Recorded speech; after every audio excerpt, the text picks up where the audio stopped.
was less than a week ago that families of the 43 disappeared Ayotzinapa students, they pressured federal authorities to agree to open new lines of investigation and reform how the government will carry out the investigation.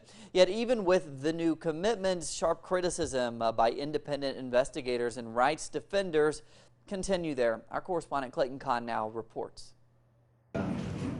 The group of independent experts investigating the case have again said that the government's official line that the students were incinerated by a drug gang in a garbage dump is completely false. They say new satellite and meteorological evidence backs up their previous conclusion based on other scientific data.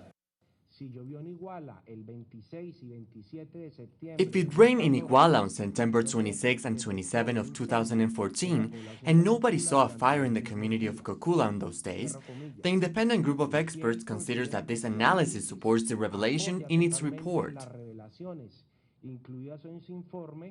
The investigators, who have the backing of the families of the 43 students, also insist on the need to investigate and question 27 military personnel that are connected to the case. They say that previous questioning carried out by federal authorities lacked depth and content.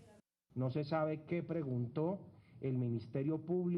one knows what the government investigators asked in those interrogations. The answers from the soldiers also leave many key questions unanswered because they do not go into any depth. So the group of experts believes it is necessary to question all the soldiers again.